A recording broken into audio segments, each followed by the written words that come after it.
Okay. My name is Evan Douglas. I'm the Dean of the School of Architecture at Rensselaer Polytechnic Institute. And before I introduce our distinguished speakers this evening, I would like to acknowledge our generous sponsor this evening, Mosaic Architects, located in downtown Troy and comprised of a diverse and talented leadership team, including distinguished alumni of Rensselaer.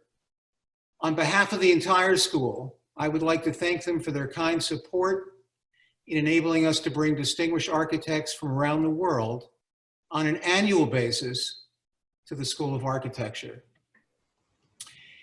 It's a great pleasure and an honor to introduce tonight's speakers, the internationally acclaimed architects Takaharu and Yui Tezuka, celebrated for their genuine commitment to architecture as an exhilarating and edifying experience capable of building community, healthy lifestyles, and offering a more enlightened understanding of our role in relation to nature and life itself.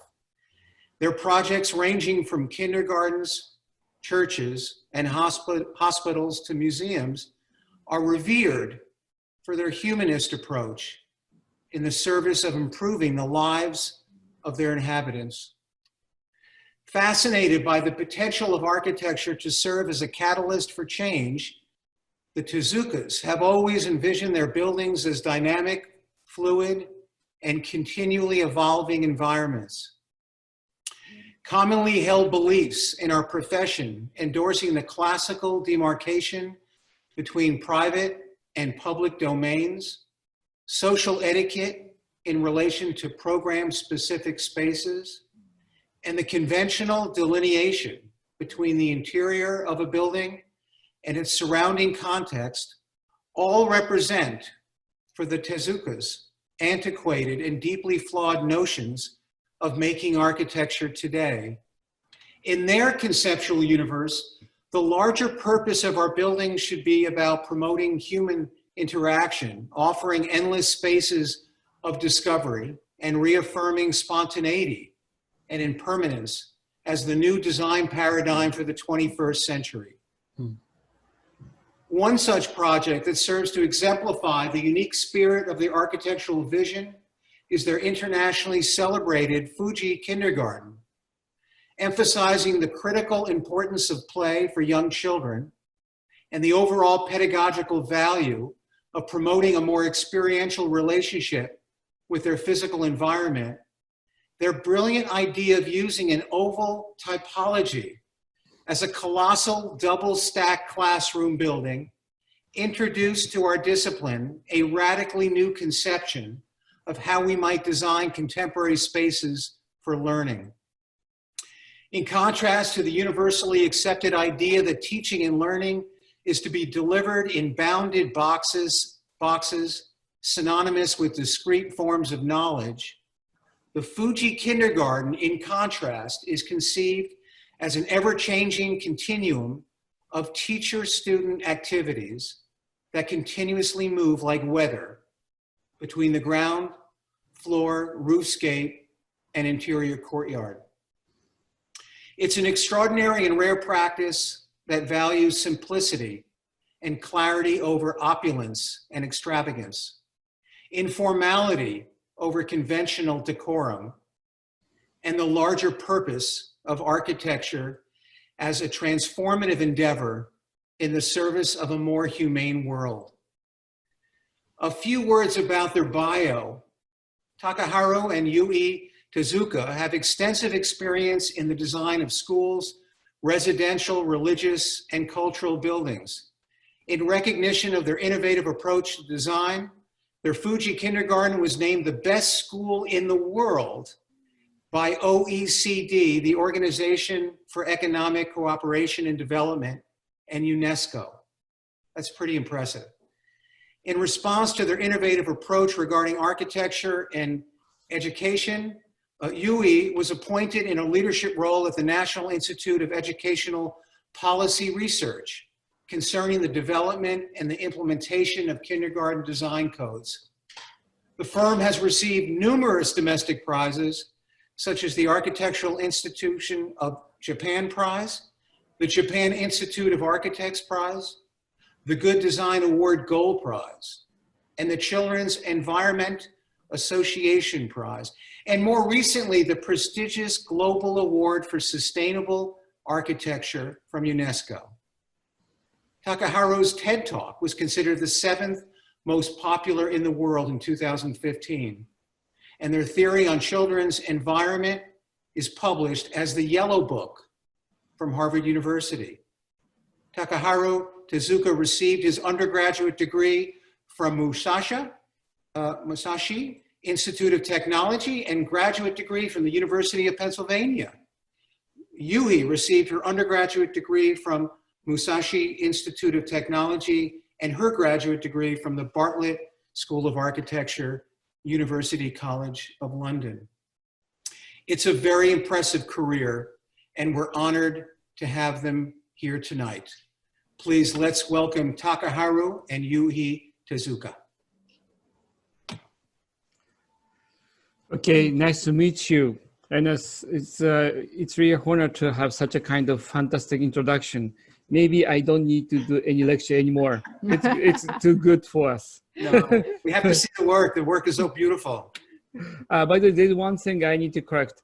You know, she didn't graduate Bartlett. Yeah. She was studying at Bartlett for a year. Yeah, and she was, you know, her mentor is Peter. Wrong Helen. And yeah, so she had some time in Bartlett, but because we had to come back for projects, she couldn't finish the degree. I see. Okay. Well, but we have very good relationship with school, so it's an honor to have such a kind of comment. Well, thank you for the correction, but your background has certainly served you well. So we look forward to your work tonight. Yeah, she's you know, she's teaching at the university, so it's good enough. But by the way, okay, it's time. You know, nice to meet you. As you can see, we are in red and blue because we are wearing same shirts. So people think we're wearing same T-shirts all the time, but it's not true. We have more than 100 same kinds, so it's always clean. So you don't need to worry about.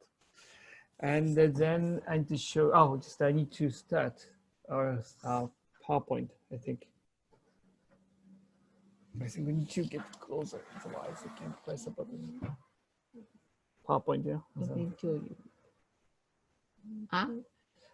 And we can't share a screen. Somehow just the host doesn't allow us to, you know, share a screen. So please let us have authority, please. Yes, Robert Wolseley.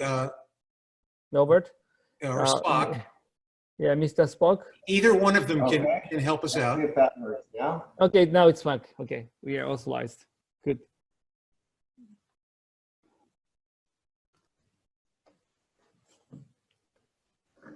Okay, slideshow.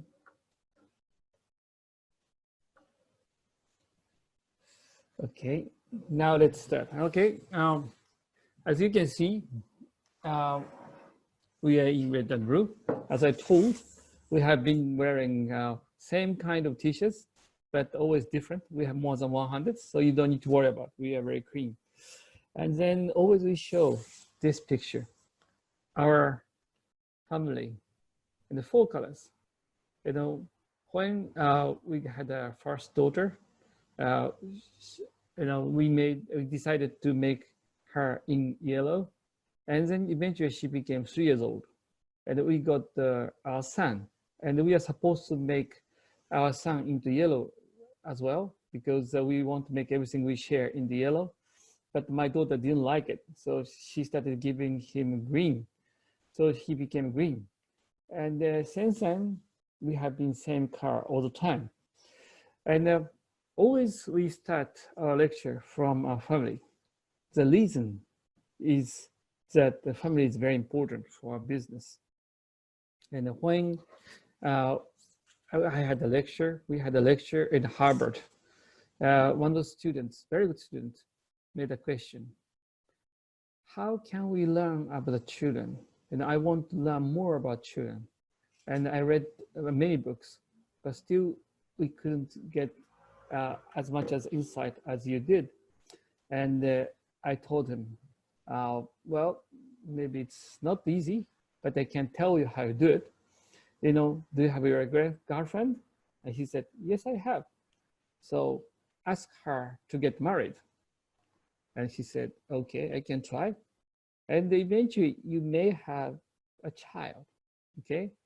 And you watch him or her, and eventually you understand. It's quite simple. I know answer for architecture doesn't exist in the book.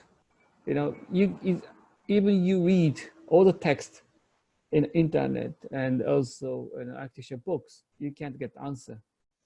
Just like an answer of the bluebird, answer is just in front of you. It's depending on how you look at it. You know, answer is always in family. That is what I'm going to talk. We are going to talk about. So I'm going to pass this microphone to my boss, Yui. Okay. Yeah. So we start to talk about the row house. This is not the house we designed. This is the owner of the row house used to live in. And when we went to see the client for the first time, we had a talk. And how can I point out?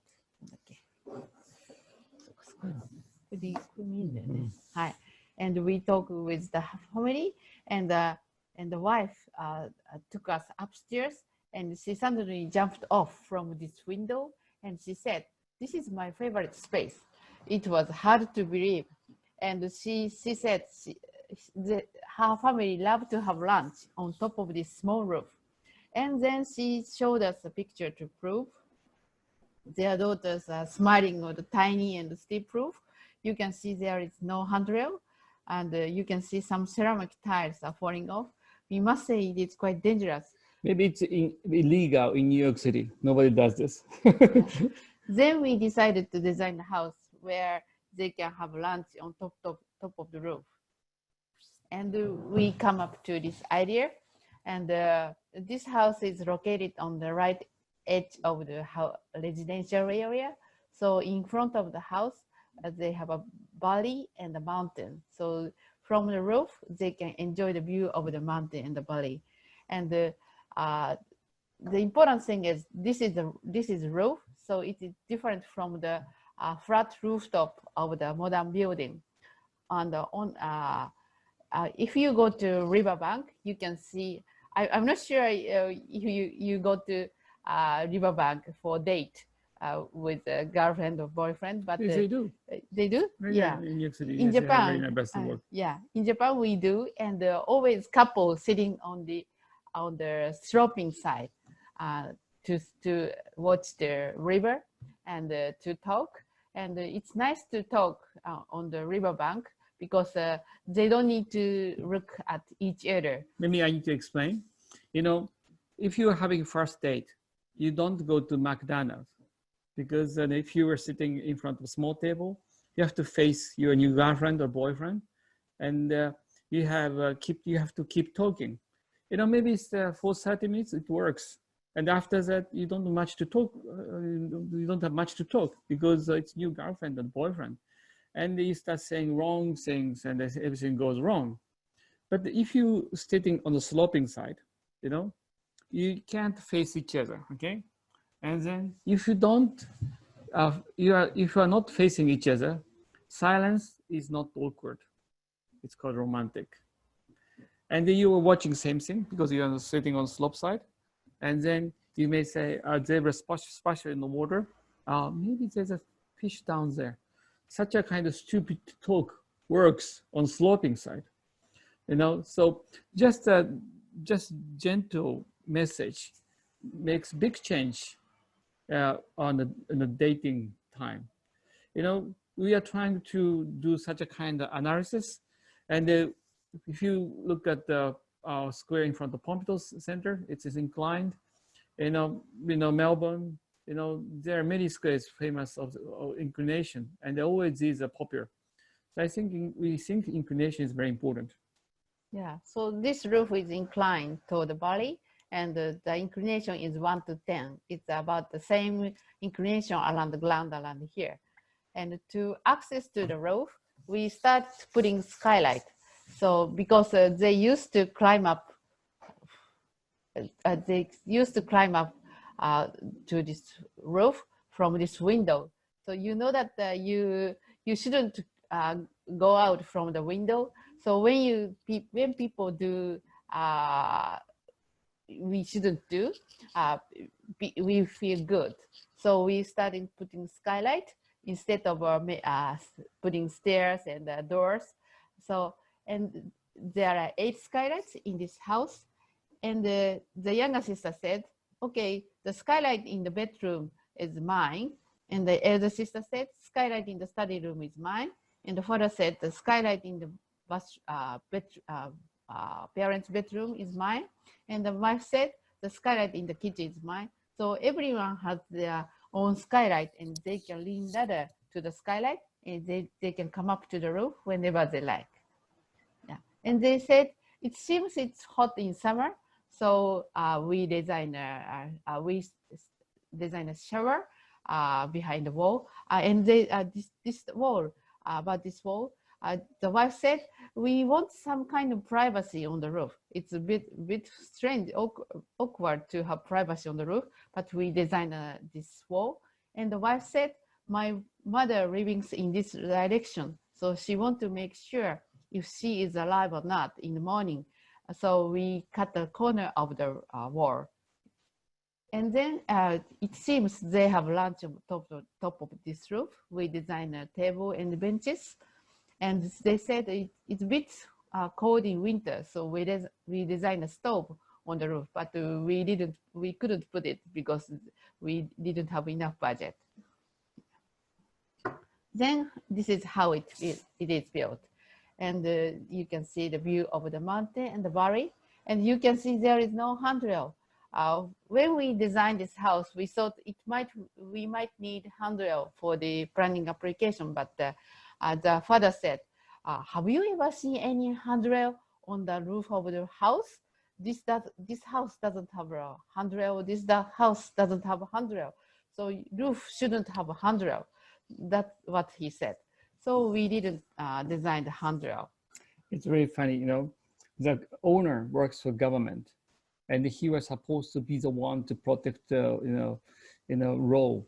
But he said that we don't need a handrail, Funny thing is the younger generation want to do the same, because this project has been in school book. So most of Japanese students know about this house, and now they are becoming architects. They want to do exactly the same. And then they go to office and the government office and said, we want to do such a kind of things. They said, no. But always they have a picture of this project. Do you know this project? This is a school book. And always they say, oh, we know this project. That's the reason why you can't do it anymore. So, this is original. Nobody can do it anymore. It's really protected. And this is how they have lunch on top of this roof. The good thing about this table is the leg is shorter on this side, and the leg is longer on the down and on the another side. So children sit on the higher level, and the adults sit the lower level, a lower place. So this is how they have lunch usually. And when this house was published in the architecture magazine, one critic said it's a fiction architects imagine. We shouldn't do this kind of things. So people never have lunch on top of the roof. Roof is very hot in summer, and the roof is very cold in winter. And when the family read that article, they got angry, and she said, it's quite hot in summer, so they come up to this roof in the morning or in the evening. And in winter, it's very warm after lunch. So we don't need to use the roof all the time. Just we can use the roof whenever they like. So why the architect doesn't understand this kind of simple thing? That's what she said. So we architects try to control the environment too much, but we have a wisdom to choose the environment which is quite comfortable to us. Yeah, living like a cat, finding a good place. And this is the kitchen. We didn't have enough budget, so It's this is the worst kitchen worst we have ever kitchen. seen. Don't design such a kind of things, Yeah. but it's a present. And this is shower. We thought that the younger sister would take shower in summer, but one day we got a call from the client, and she said it was very nice to take a hot shower in typhoon. Cold typhoon. Yeah, cold typhoon. So she was using this shower very seriously. So she was, she said it's nice to take a hot shower in cold typhoon, and Yui said, my wife said, you have to be careful. And then she said, don't worry, I'm wearing a t-shirt. I don't think she understood what we are worried about. And this is how they climb up on the roof. And yeah, skylights can be opened by hand. And they are looking down. Just like a game. Yeah. And when you are on the roof, you can see many children popping out and popping down from the skylight. It's like a kind of a field rabbit, popping out and popping down. You feel like you're getting hammered to hit their head down. And when you see the red and blue couple sitting on the edge of the roof, you can see red and blue socks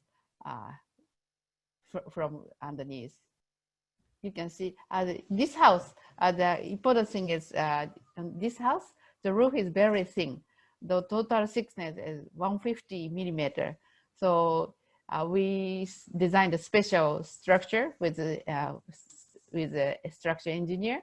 And if the roof gets thicker, the life on the roof is getting fur. So we try to make this roof as thin as possible, like a sheet of paper. And after that, we got a call from the principal of the Fuji Kindergarten. And he said he asked us to design a new kindergarten for 600 children. And when we went to the old kindergarten, the building itself was very shabby, but the atmosphere was so nice. There are very, very big trees, few big trees, and the principal was walking along this corridor. The corridor was external, and when he walks along this corridor, we could hear the voice of the children. So atmosphere was so nice. We want to keep this kind of atmosphere. And then we have children,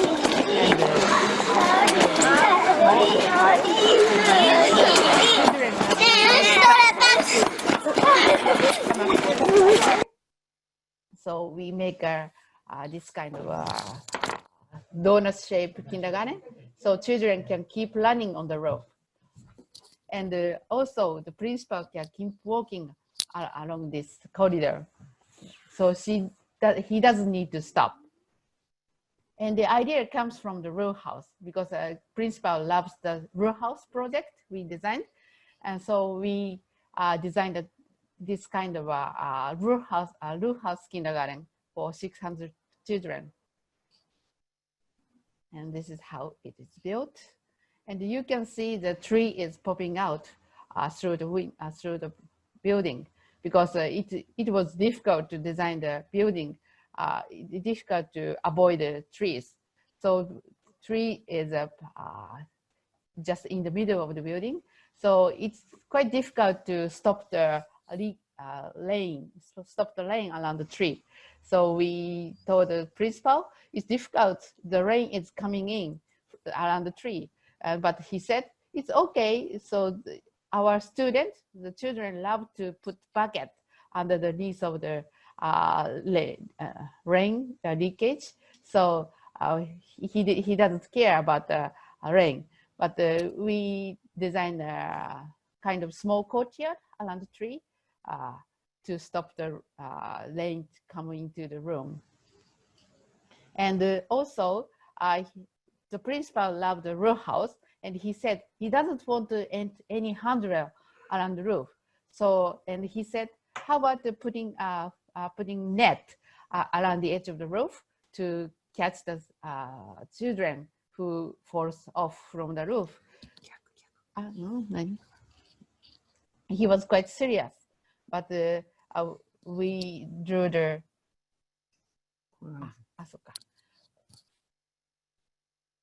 but it was difficult to it was difficult because we have a, how can I say, design code, and the municipal doesn't allow us to. Yeah, it's quite simple. You know, our principal said that we don't want any handrail because he saw the roof house. And then we said it's impossible to remove these handrails, but he insisted. So he told us, how about having a net sticking out from edge of the roof so they can catch the children falling off? And somehow he convinced us. And then we went to City Hall to get permission. And then government said, are you insane? So we went back to kindergarten. So I told him, they said I'm crazy. I said, no, we're not crazy.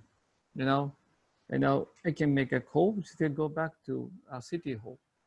And then realized they're really kind to us that time. And then we realized, they have been running this kindergarten more than 70 years. And there is no election about principal. So if a family is running a kindergarten for 70 years with this scale, all people in this government become the children of this kindergarten. And they have been trained to listen to principal from their 3 years old. Then they became 40 or 50 years old. And then principal says, oh, no, we don't want a handrail, so take it off. And they're serious. They are more powerful than mayor, maybe more powerful than president of the country. They have been in same position for a long time. He has been in position a long time. So this time he was listening and they were listening.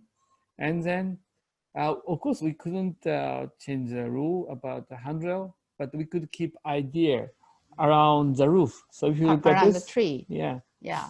So this is the handrail for the planning application, but this rope doesn't work as a handrail. So children getting off, jumped off to the net, to this net. So they don't care about the handrail. So there are more and more and more. So there are some 40 children around the trees, and this boy likes tree, and he's eating tree. Yeah. And this is how it is built. And so children can sit on the edge of the roof because, and this, we designed this handrail, but the gap is about 11 centimeter. So they can pull their legs out, but their head doesn't get into this gap. So 500 children can sit around the edge of the roof. So this is like a zoo. Monkey in the zoo. Monkey in the zoo, and the feeding time. And we try to make this roof as low as possible because on the roof house as well, the roof is very low. So we can feel the life on the roof and the life under the roof at the same time. So the seating height is only 2.1 meter. So we can see what's going on the roof at together all the time. I know that you think that 2.1 meter is quite low enough, but in Japan, most of kids are less than 2 meters. You don't need to worry about. And when this building was completed, we were surrounded by the 500 children, and we were so touched. It was amazing. And after that, as Ivan introduced us, this kindergarten was selected one of the best school in 50 years from OECD. There's an interesting thing I can tell you. When we designed this, we had so many problems because the government didn't like that, we changed the rules. And but the principal said, I'm paying, so you don't need to worry about the government. And they're not paying anyway. And then, interesting about Japanese government is that they don't listen to Japanese, they don't listen to Korean, they don't listen to Chinese, but they listen to American, they listen to European. And when we are selected, we got a call, something wonderful happened. And then suddenly we got the Minister Prize without any reason. And then we got the prize in Paris. And then all diplomat came along with us. And when we came back, and Yui became the one to set up a new standard for the kindergarten. Now it's good. We are the government. We can do whatever we want. And we don't have any drainage from the roof. So when it rains, the water comes out from this gargoyle. And the children love to touch the rain.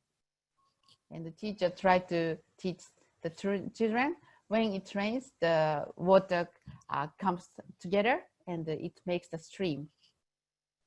And this is the leg washing place. He is not washing his legs. He is putting water in his boots. And even this kindergarten shape is oval shape. The sliding doors, we have sliding doors, and we have 6 rails for the sliding doors. So these doors moves along the curved rail like train. And this is a classroom. We don't have any wall between classroom because if we have wall, it's like kind of we didn't feel the children in the next classroom. So when this children is here, they can hear the voice from the children from the next classroom. Actually, the principal said that noise is quite important for the children because, yeah, you want to say? Yeah, maybe I could tell a few stories. Maybe I could tell you about the noise later, but I think we should start up from this openness of the space. People think Japan is very warm. Of course, a bit warmer than New York City, but still, it still forms ice in the winter. And also it rains and quite a lot. And you may know that there are more than 1,000 visitors from outside of Japan every year to see this kindergarten, at least before this coronavirus thing happened. And there was a lady, actually a professor coming from Germany, and she was saying, when it rains, they might get wet because there's no internal corridor. And the principal said, "Oh, in Japan, when they get wet, they change." Oh, she said, "Well, still they might get wet, even they change. They might get cold, no?" But he said, in Japan, usually kids are waterproofed, so you don't need to worry about. And what would you do in Germany? It's quite simple. In these days, we really worry about the kids quite a lot. And in this kindergarten,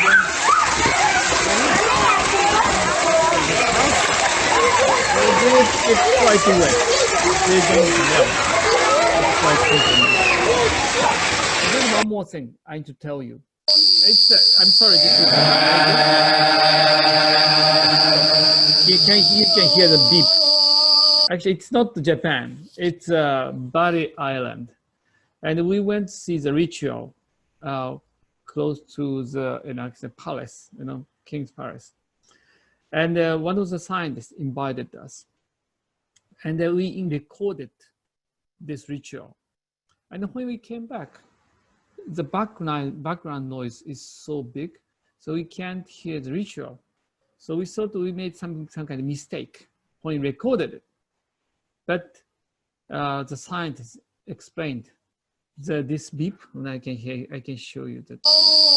Okay. This beep has been there all the time, was there all the time, but your brain canceled it. It's noise canceling system in your brain. And so in jungle, your brain recognizes you're in jungle. You cancel background noise. And also, you should know your body is doing exactly the same. Your cardiovascular system, your brain and the heart, and also your breathing are making a huge noise, which is bigger than more than 80, sometimes 90 decibel. But you cancel it. But once you dive under the water, you can hear your heartbeat.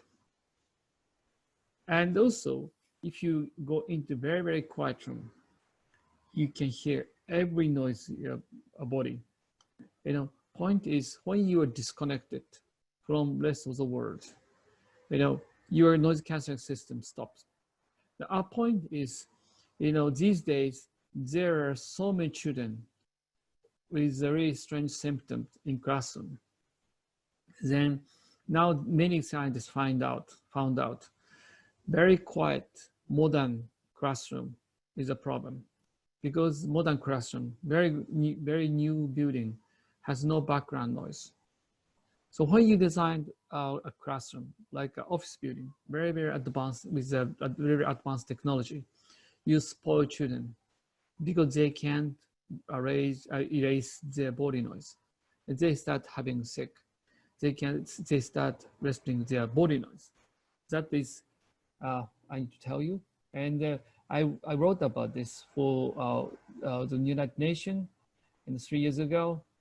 And then there's another paper about newborn baby in China. China is known to have very rich children. Not rich children. China is known to have children from rich family.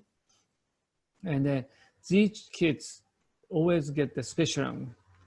And then these doctors found out that children and the newborn baby in these special room, private room, are having mental problem because they are in silence.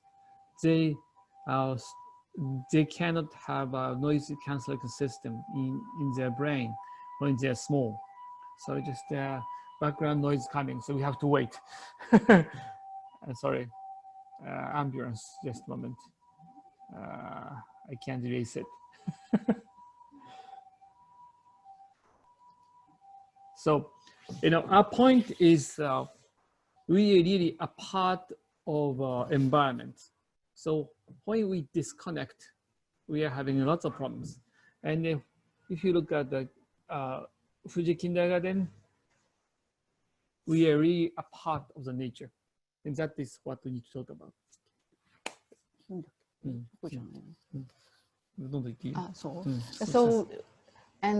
So we don't have any wall between classroom. So children who doesn't like his classroom, he escaped to the next classroom. And the principal said, it's okay. He will come back eventually because it's round. Yeah. It's okay, it's okay. It's okay.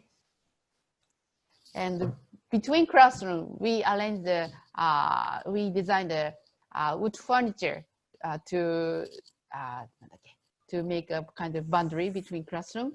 And we did a workshop with children. So, but they don't help us. They didn't help us at all. They're praying. Yeah. Eventually, the teacher piled up this wooden box, and he made these shelves. And these boxes can be arranged for the exhibition.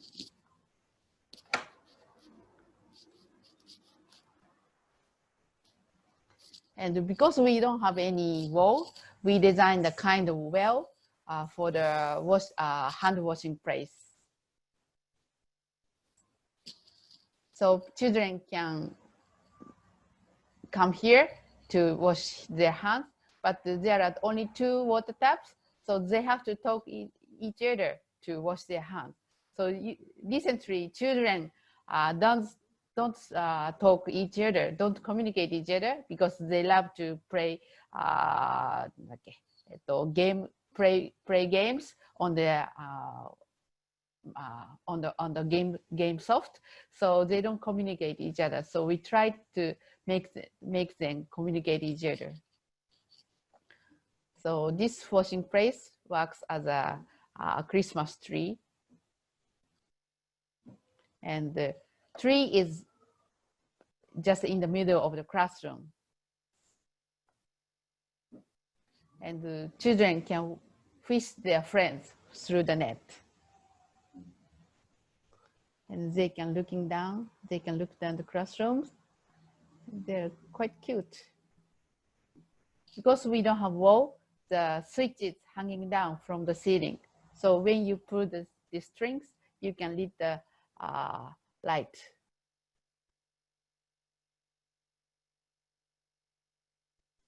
This is how it is built.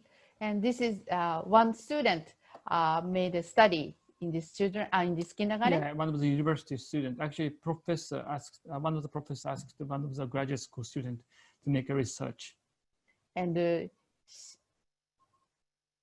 boy, one boy, from 9 to 10 to 9:30, he made this kind of he landed on the roof like this. So it means that he lands 600 meters in the 20 minutes. No. And she made in the morning. Actually, this boy made this movement in 20 minutes. It's quite a lot. It's not quite a small building, but it's not surprising yet. He made access about 6,000 meters before lunchtime, and it took a long 6,000 meters. And you say 4 miles like this in the morning, and it's about 5 times more than normal kindergarten. And then surprise is not yet, because it's not only a child. The average it was about 4 kilometers, 2.5 miles in the morning. So just that building makes them move quite a lot. It's spontaneous movement. 大きな楕円形の建物。傾斜のついた屋根はそのまま運動場として使える。そしてこの屋根に上がった子どもたちは手塚夫妻が思い描いた通り、ほとんど例外なく全力で走り出すのである。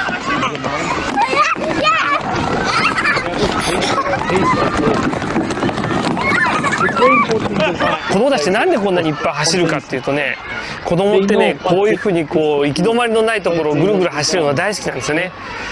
でこの屋根の上も内側に向かってすり鉢状に傾いてるんですね。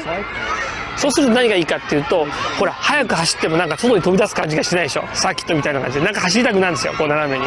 子供たちはねそれを感じるんですよね。なんかこうしなさいって言わないんだけど走りたくなる。Putting the weight for 4,000 people going onto the roof. There is no wall. There are more than 20 windows on top of the roof. The children love to jump into the net. There are 3 trees. Sometimes we get more than 120 children around the tree. It's amazing.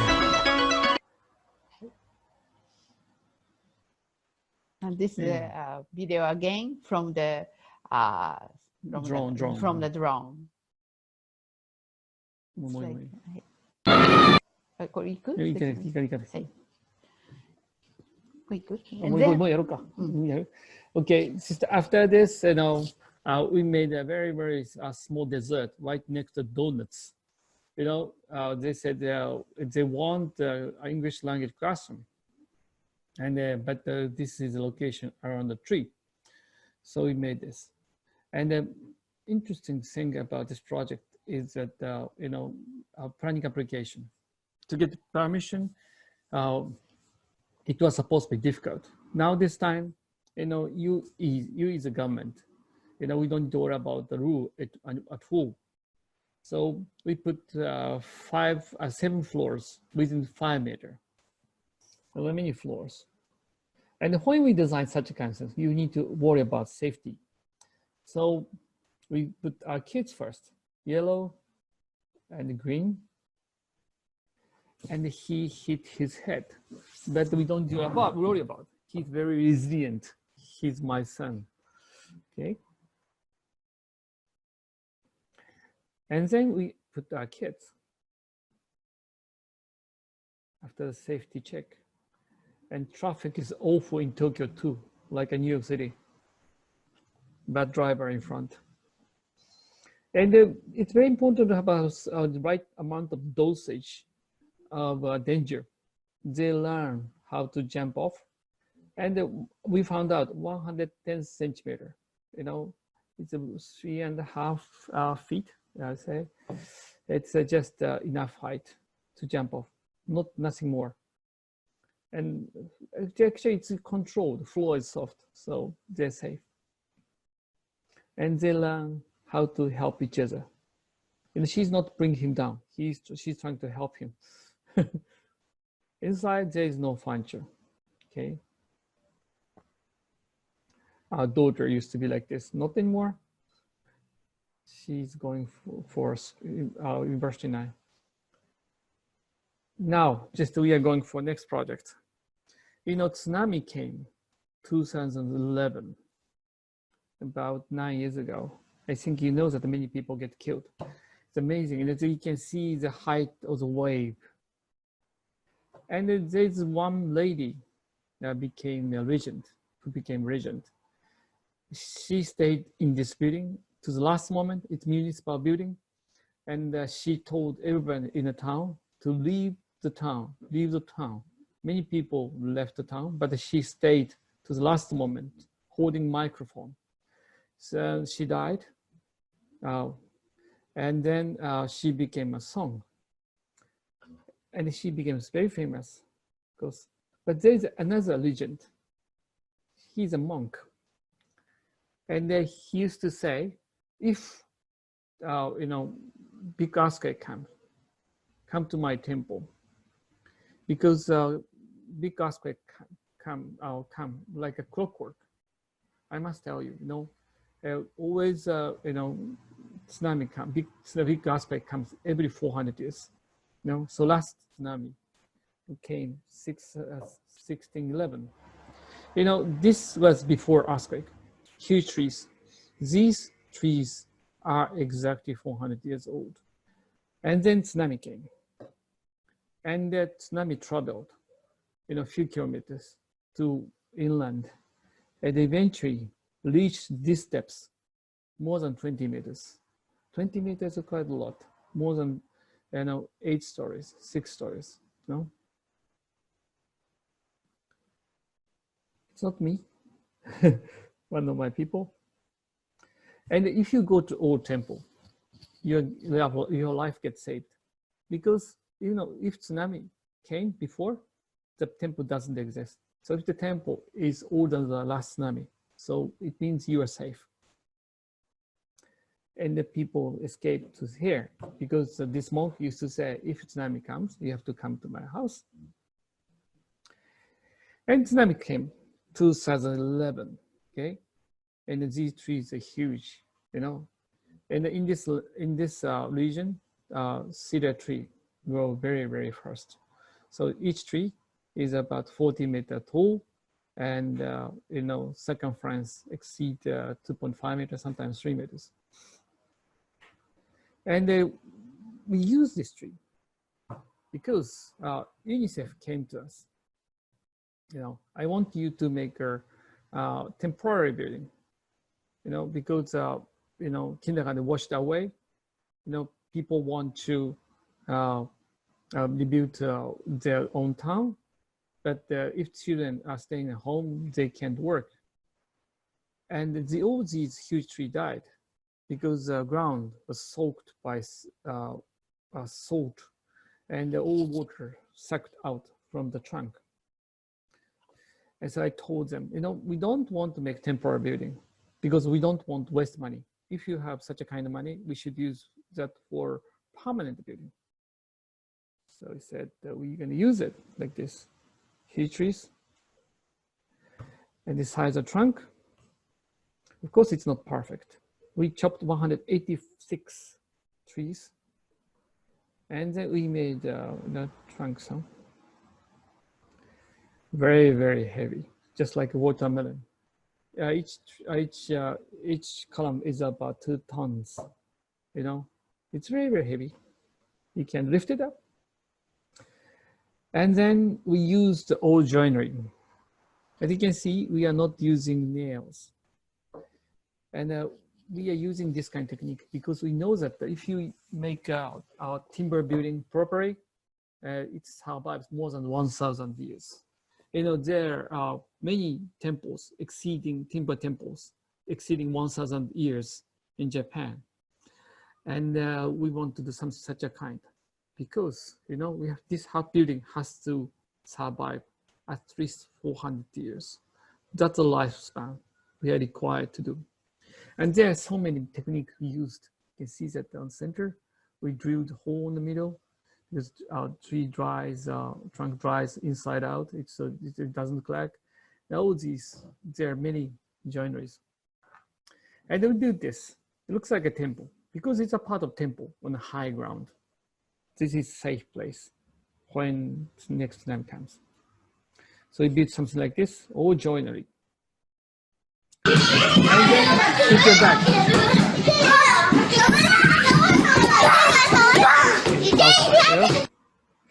And so, you know, this building is not just a structure. This is a message for 2411, exactly 400 years from now, because tsunami comes like a clockwork every 400 years. So when big earthquake comes, you know, this building is going to tell children, you know, you have to come to me. I was killed by seawater 2011, and now tsunami is coming 2411. You have to come to me. Your life will be saved. It's a time capsule, a message for 400 years from now. Now these trees are dead, and we are planting new trees. So 400 years from now, the tree will grow and they become nice promenade again, and tsunami comes. And then we'll go back to build new kindergarten, and you'll see new project from 400 years from now. Okay, you can see how the projects are looking like. You know, actually, this building was right on the middle forest in the mountain, but because people moved up, the trees are gone. Sorry, trees are gone.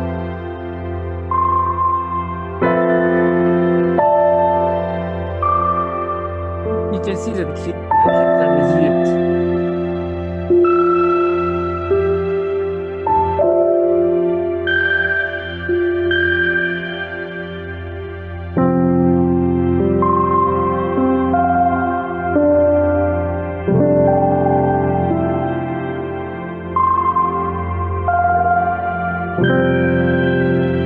The weather is very harsh in this region. In the winter, a snow piles of 1.5 meters, 2 meters. So temperature is -20. In summer, 40 degrees. But the kids are fine. They run around. But just quiet. It's quite enough. They're resilient.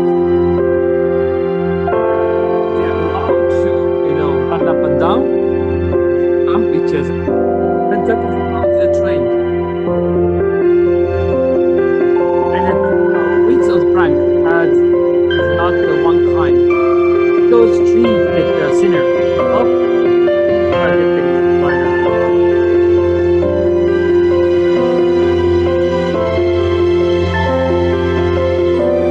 We miss the forest around the building, but people moved up, so it's a part of life.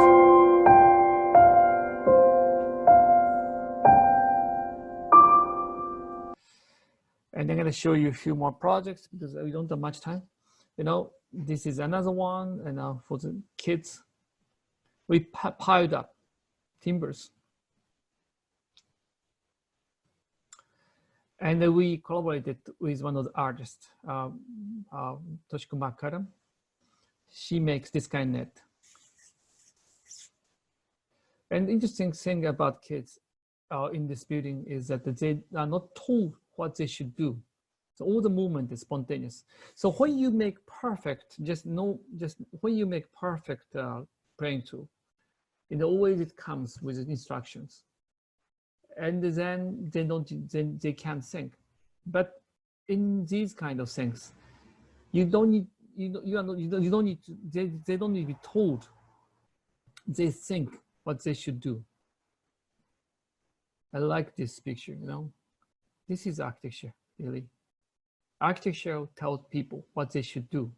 It's affordance. I'm sure your professor told you should read the book about affordance by James Gibson. There's no furniture. Always father's tired. Mother and son. He is cute. He used to be, at least. I'm gonna show you another kindergarten. And umbrellas. There's no dead end. We like to make a place without dead end. And we made this kind of project. This was selected as the best school building by World Architecture Festival. Very simple building, mostly external. You have to run around. Timber building. These days we make a lot of timber building because not only the ecological reasons, it lasts long. I'm sure this is going to last more than 100 years.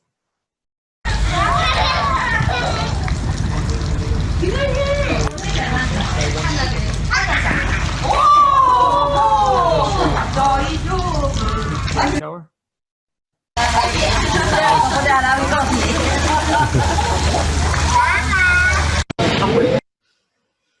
So I'm going to show you a few more because they think people think we are a donut shop, so they keep asking. I told the donuts do we have as a merchandise, but they keep asking, and this is very cold region. So I said maybe it's if it is inclined south, we can catch more sun, and then we created more movement. They keep running, run. I'm sure they are fastest in elementary school after they left this kindergarten. But after all, this is where they live. Very, very tiny space. There's one more interesting space. This is a concept drawing at this show, kids. These days, we are running a museum. Kids museum. I'm the president of the museum, and we made a dish like this. Concept is a zoo.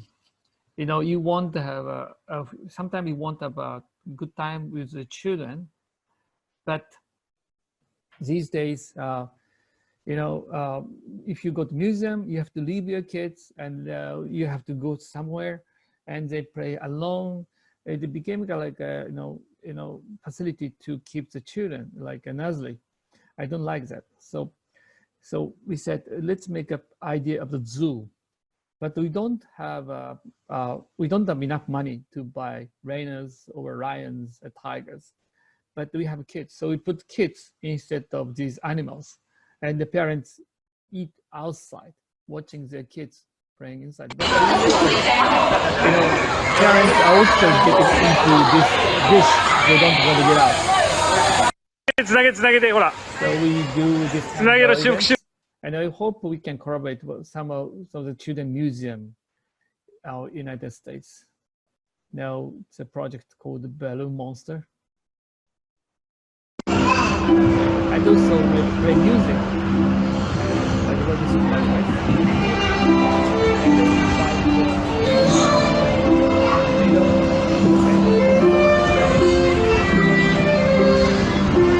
but they're actually realistic how they enjoy music.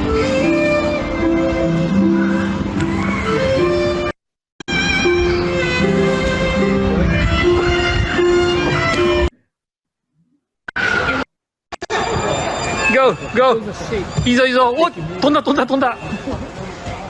You know, this is spontaneous moment. And then mother does the exact same. これ何、小栗さんの友達？小栗さんの友達だってやりそうだけど。 I never seen the Japanese lady doing the kind of thing with a kimono.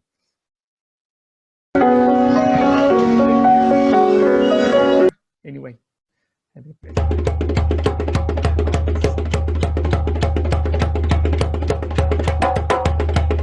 Anyway, and there are creative works happening. No?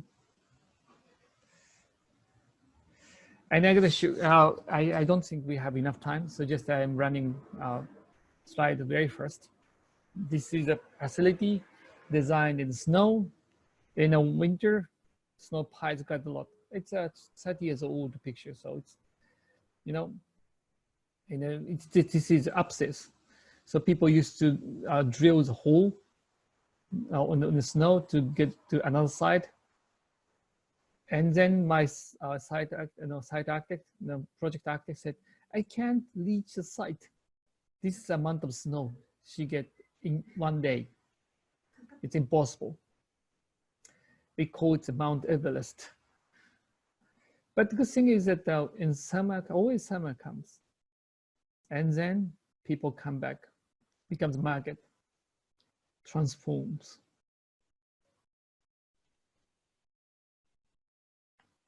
We design churches too. I'm sorry, just we don't have enough time. Just say, let's learn slides very quickly, you know. Oh, you can take your time. They're too beautiful to go too fast through, please. Are you sure? Okay. Yes, yes, no, okay. no. Are you sure? Okay. Absolutely. Please take your time. Okay. This is, you know, church. And when you design the, you know, Protestant church, you know, you have to show modest feeling. So we use very thin timbers, more than 20,000 timbers combined together. Looking up, and the acoustic is very, very good. No, acoustic is very important. And maybe I can show you details. No, on the lower part, you can have we have a sound absorption, so you can hear the sound very clearly.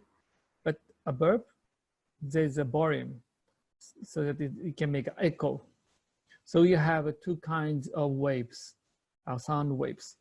So you can feel the very clear, you know, speech, and also you can feel very, you know, sacred feeling. You can have a sacred feeling.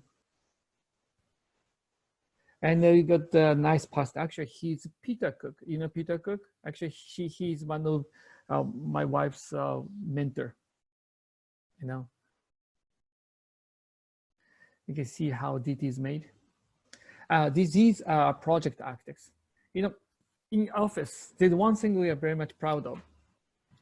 We had already 8 marriages in our small office.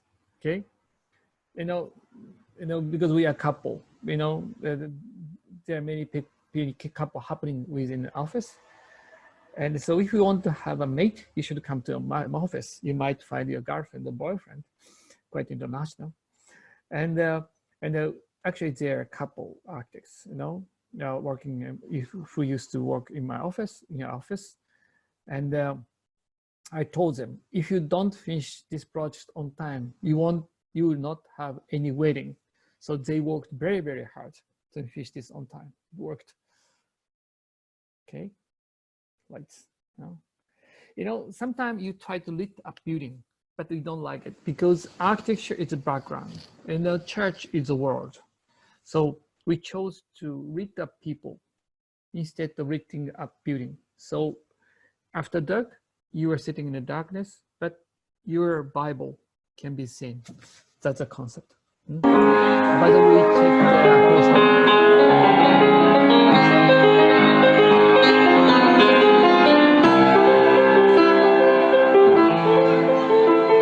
Acoustic is very, very important. Anyway, and another church, You know, the region very used to, this area used to be very poor with lots of mafias. And then this poster helps homeless people. So we collaborated. Very, very simple building, keeping the feeling of timber building, which used to exist around here. Exactly before the noon, at the end of mass, light comes in. This is interesting. You know, this is, you know, I think in a baptism, for baptism, looks like, you know, black stone. So you don't feel there's a water. Then Pastor said, you know, it takes time to make people feel, the person become a you know, Christian. But in this case, it's easy. We don't need to convince them. They baptize by themselves without knowing it. They stop into this black water. Anyway, this is baptism. Good thing about timber building is you don't need to finish it. Just timber itself makes a feeling. This church is called our church eaves, because you know, eaves used to help people, you know, so we made a lot of eaves, and this present is given.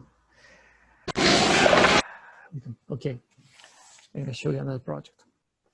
And this project was built in historic area. This area got our oldest, you know, silk factory in Asia, you know, about 150 years ago. And this silk factory wasn't just, you know, factory. This is acting like a university, because this is the first kind. You know, this is the first place. This is first place setting up new labor law in Japan. In 150 years ago, they set up rule. People can work only 7.5 hours, only 6 days a week. You know, not 5 days, but 6 days a week, 7.5 hours per day. That was extraordinary at that time, even better than my office at this moment. And so they are very proud of this factory. This big factory became, World Heritage. And then we are told to design, chamber of commerce and the industry. But they said, we don't want just only history. We want to have a feeling of that, timber factory like this. But at the same time, we won't think about future, because this town is now making a space rocket. This town sent made a space rocket to pick up a stone from asteroid belt, and just probe came back from asteroid belt. So it's very, very high tech, and also they have the most advanced medical equipment company, in Japan. Possibly one of the best in Japan. I mean, maybe the best in the world. Even with this town is exporting robots to make surgery. So they want to show the future. So how can we show the future and the past? So this is timber building, but same time, it's monocoque. Shape is making this building this strong. You can hold it up, come down like this. And the interesting thing is that, it's a mixture of the past and the future. On this side, we have to keep old facade, okay? On the other side, we want to show the future. So this roof continues to the back. From the back, look like a Millennium Falcon. Han Solo is coming out. And then one side, we have a street, and then we have an old warehouse. And come through, we have a nice facade from past. And inside we have timber. It's not fake, 100% working. We don't like a fake timber building. We don't have steel building with timber on top. It's working now. And this pattern is derived from, from this region. They have many of these kind of screen.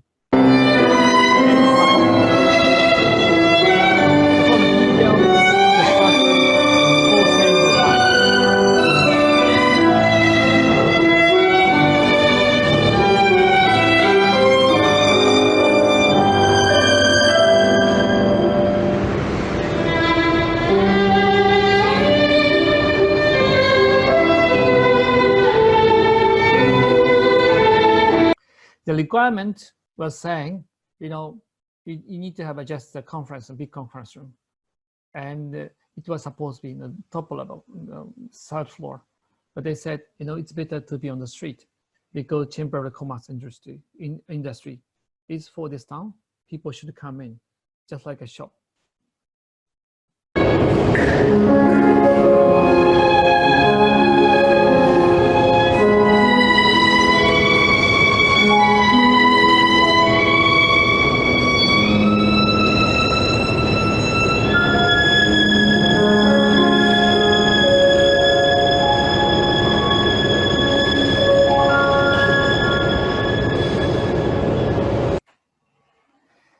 You know, there are too many things that you should show. The people, this is another church. You know, we were told to go back to the past, even before the Catholic. So we went back to Egypt. We wanted to feel the weight of the light. This is Croatia, again before the Catholic. Her name is Maria. It's a coincidence. And we made a church like this. Very deep hole, you know, lights coming down like this. And after dark, they'll get the blue light. We can't visit this church because this corona thing, somehow they are very sensitive. And I hope we can go back there. No?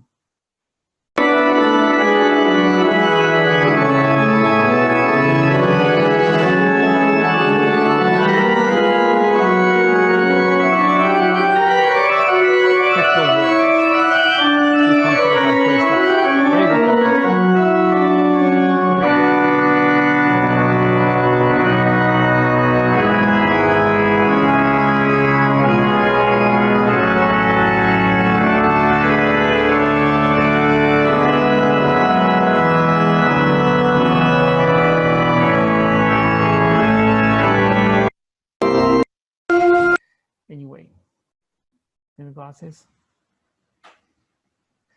This is the last project I'm going to show you. This is an old project we made about, you know, how many years ago? More than 20 years ago, almost 20 years ago. You know, this area get the heaviest snow in the world. You know, people think Alaska get the heaviest snow. It's not true because Alaska is much colder, but they don't have enough water. But in this region, you get about, you know, 6 meter or 7 meter deep of snow each year. Sometimes piles up more than 12 meters in a year. And in summer, they raise, you know, some, they make some rice, stepped rice, shaped rice paddy. And then we design Natural Science Museum. And we use the site, you know, which is exact same shape of the, you know, rice paddy existed. This used to be waste disposal. We cleaned up and we made Natural Science Museum. And it's a very, very hard place to live because in winter, snow piles up sometimes more than 12 meters. It looks small building, but actually it's not. You know, you can see size of people, 120 meters. And some people think this is a copy of Daeang Museum, but it's much older than Daeang Museum. Believe me, I don't copy the design. You know, it's coated in steel. And by the way, you know, this building expands in summer because it's all welded together. Okay? So if you, if you want to see bigger building, you should go out there in summer because it's longer, about 20 centimeters. all welded, coated steel. You know, US Steel project, product, you know, coated steel. You have big windows. It's acrylic, you know, very thick. You know, the good thing about acrylic in the plexiglass window is very, very clean. And so you don't see the change of the color, because also this thickness is almost 75 millimeter. It's about 3 inches. And then we don't see, you don't see the color. And I mean, there's some green color when you see outside. We thought very successful. One day we got a call from the curator. Excuse me, there are many birds dying in front of the window because they don't see the window. I said, oh, I'm sorry. It was supposed to be the one to you know, control, protect the nature, protect the wildlife. I'm sorry. So, you know, I went to apologize, and they said, oh, you don't need to worry about it. Come to my room. And then I found out there are many stuffed birds. You know, usually you have to catch them, but in this case, we don't catch them. You know, they became stuffed birds by themselves. I'm sorry, just it was supposed to joke. It's depending on the country. When I made this joke, you know, in United UK, United Kingdom, everybody enjoyed. In France, they loved it. And when I made this joke in New Zealand, nobody laughed. They're very, very angry. So I hope this didn't make you people angry.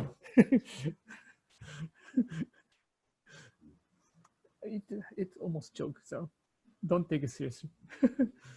So in the winter, 5 minutes, 1 day, in a week, this is already 7 meters deep. So if you catch in this crevice, you have to wait until May to come out. And in the first winter, we got the call from curator. You know, I sure this is okay. You know, snow is piling up outside the window. Oh, we designed this to stand against this. Don't worry. We got the call from curator again. I sure this is okay. So I called the structural engineer. Their reward. The structural engineer said, I think it's okay. We calculated. So I told them, yeah, structural engineer said it's okay. I think it's okay. They called us again. Scary. And actually, it's designed to stand very heavy snow pressure, like aquarium. And but nice, also nice light coming in just before the snow reaches the top of the ceiling. We call the light to be, we call the light Tadao Ando effect. And one of the interesting things about snow is that we found out it's not the dead world. The wild animals is coming in inside out like ant nest. Okay, anyway. By the way, so now just it's coming to the end. This is our son when he was 24 months old. People are really worried. Kids are getting drowned. Okay, and 24 months old, he started swimming. So this is how kids were supposed to be. And when he became 10 years old, he died very, very fast. Sometimes he kept fish deep in the river and seawater comes up. He never get drowned. And these days we worried about handrail. He doesn't need handrail. This is how kids are supposed to be. I think in the United States, there's a guy doing this kind of things in red socks, like clothes and a Spider-Man. Okay, now it's coming to the end. I'll show you a house.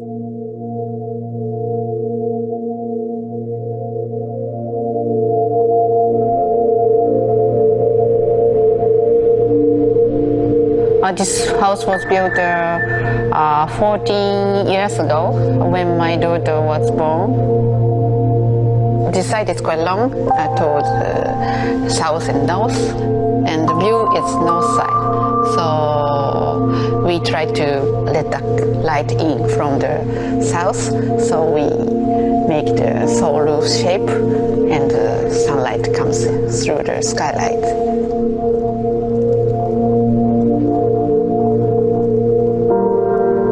The original idea for this house is every space is one altogether. And so we have a long table like this. Everything happens around this table.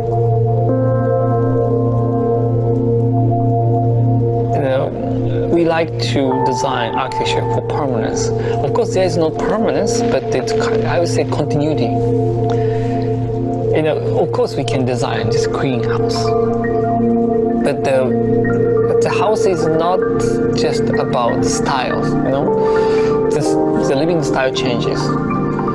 This is a place to raise children. It's a nest, not design. Just recently, we made children's rooms. Yeah, the thing is, we're supposed to have only one bedroom, so we had to divide into three. And when we got the first child, one of my friends gave me a good comment. You are going through the most beautiful moment of your life, and the time will last 10 years, and the time will never come back.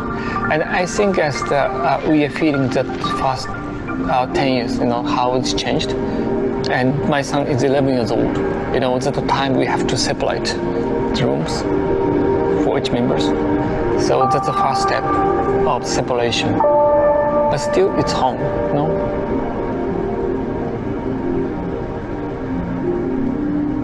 So we try to divide the rooms into three pieces with just the furnitures. But there are quite nice tricks between rooms. Because it's made of furniture, we can make a small window, so it can be just wall thing. So still the conversation is going on. So we try to maintain a bit of privacy and also a bit of communication all the time. We like to design a house capable of carrying memories.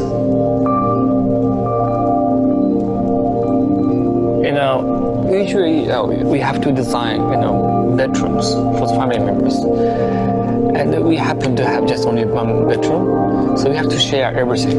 But we realize it's good for family. In the modern society, always there's separation between the family members. But I remember, maybe it's the old Japanese member, and we used to share space in Japanese house. We used to have only paper partitions. And the bedroom was supposed to be living room in daytime. So we learn how to help each other, how to talk to each other, how we can live together. And that helps us to live in Japanese society. Japan is a very small island, so if we don't cope with others, we can't live. Oneness. I thought the house should be the kind of space they learned how to communicate and how to take care of another. The bonding formed in this room is going to last quite a long time.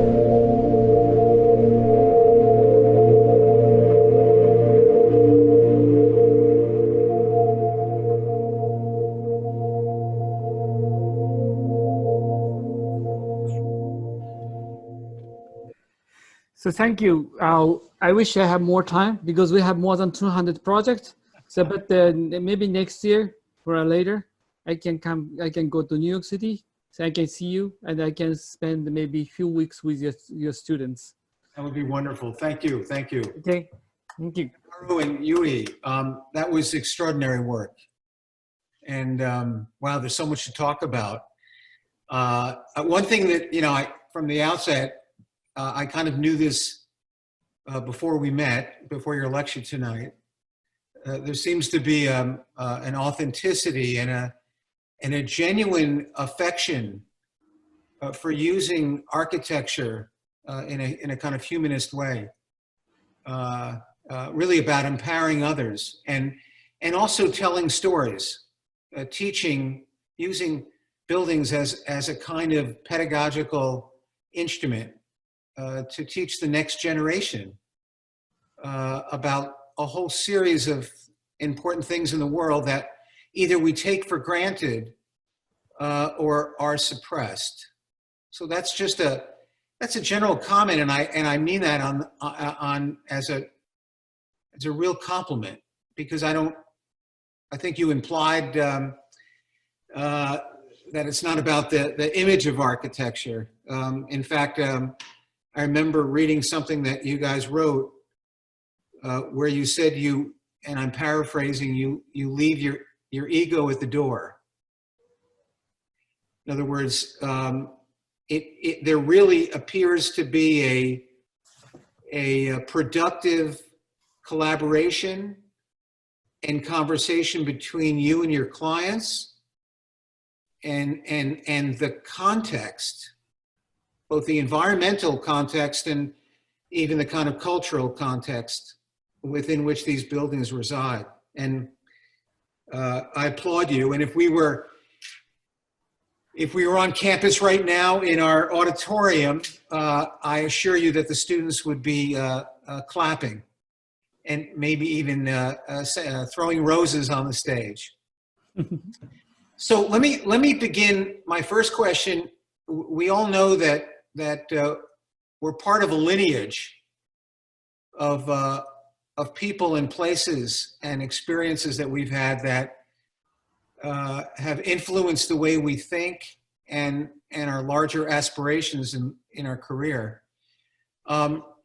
I know that the two of you worked for Richard Rogers, and I would be very curious, and so would our audience here, to learn a little bit more about how that time spent with Richard Rogers helped shape your vision as future architects.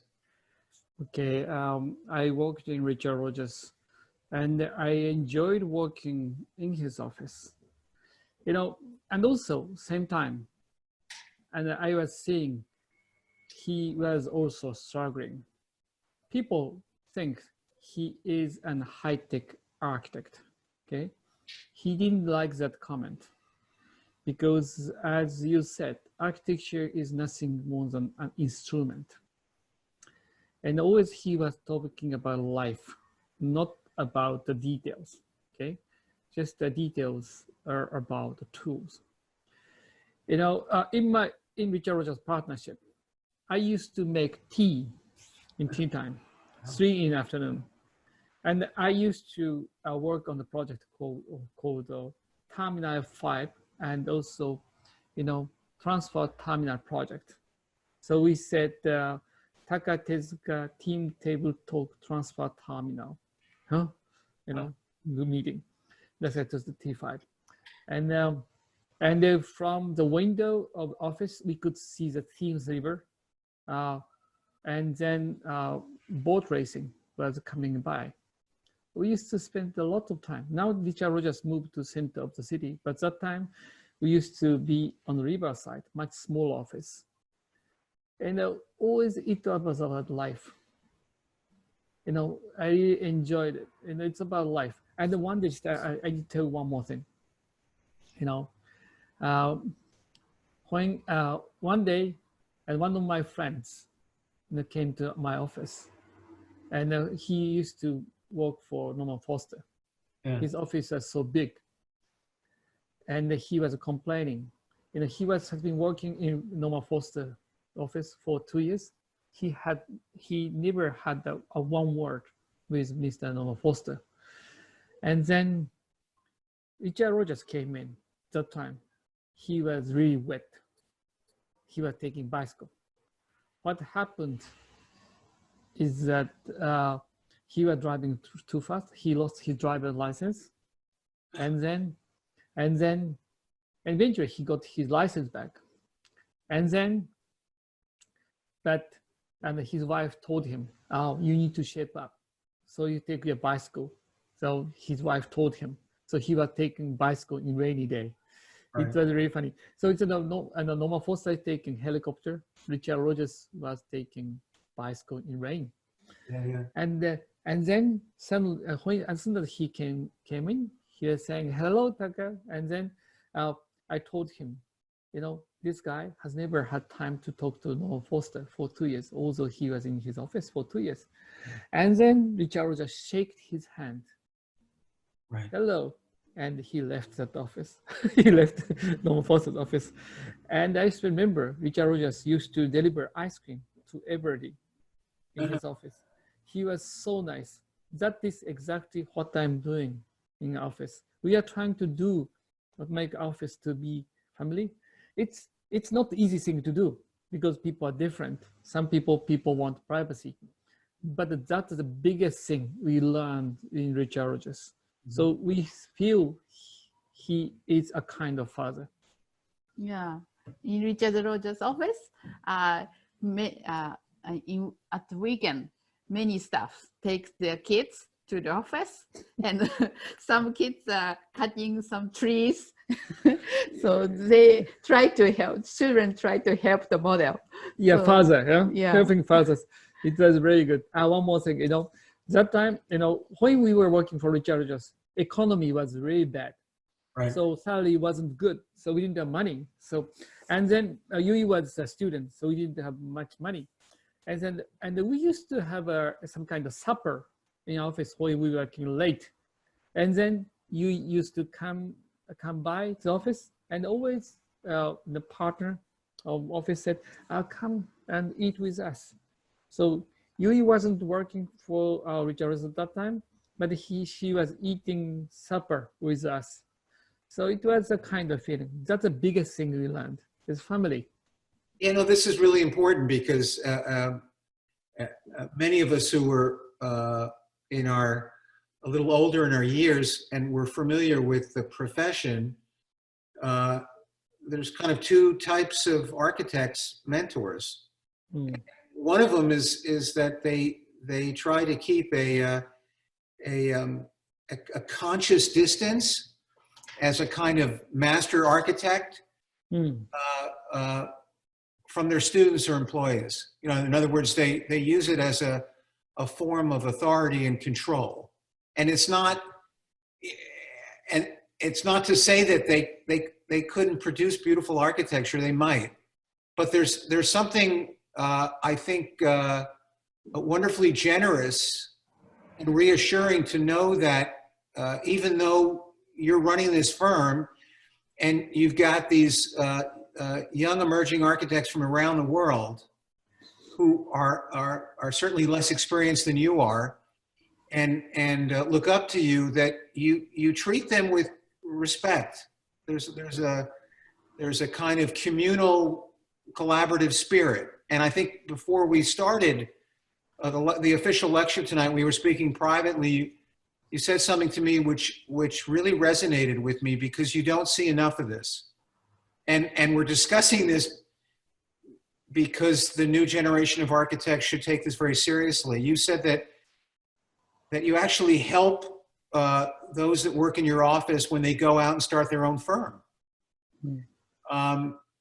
And you might even help them with a commission, something that you could do something in your office, but you gave it to them because you knew that would propel them forward as a young architect.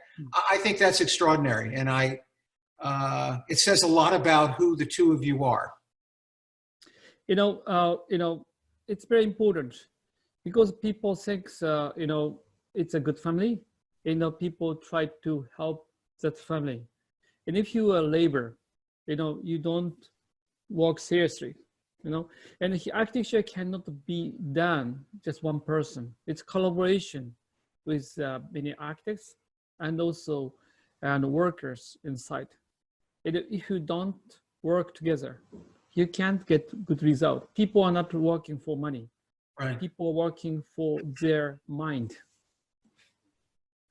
It's interesting because this kind of extends over into an area, part of the lecture. You started the lecture, I think, with the row house, right? This was, I don't know, was that your first commission in your career? the small house with the family on the roof. One was the first. One was the first kind. Yeah. No. Yeah. And I'll pair them together in my comment with the Fuji kindergarten, because it seems to me that both of those projects are really quite brave and courageous insofar as they enter into a territory of the discipline that most architects would have great difficulty exploring. In other words, the rules and regulations that are, and conventions that we kind of all agree with, it's kind of unstated. In your particular case, you go right to those boundaries and say, okay, look, maybe there's a way to bend them. Maybe there's a way to reinterpret them. Maybe we could acquire a different perspective of what we're told architecture should be in the context of reimagining it. And examples, in case in point, would be the whole discussion about the handrail. The row house didn't have the handrail, and for a variety of reasons, you were able to have that sanction. The idea that a roof, which is typically out of bounds, it's assigned an environmental kind of limit, enclosure. You see this as a kind of playscape to the sky. And even the fact that a diagonal roof could actually could initiate a certain form of dance or running or activity. I mean, I could go on, but those two projects seem to be a kind of early manifesto for you, where anything that you inherited would be kind of like a gyroscope. You would turn it around, tumble it, and say, hey, why not look at it from a different perspective, like a child, right? And there's something beautifully ironic that most of your work, not all of it, but a lot of the brilliant projects are for children, and yet it exemplifies, on some level, it's analogous to who you are as adults and practitioners, because you reassess architecture, I think, in a really, really unusual and novel way. So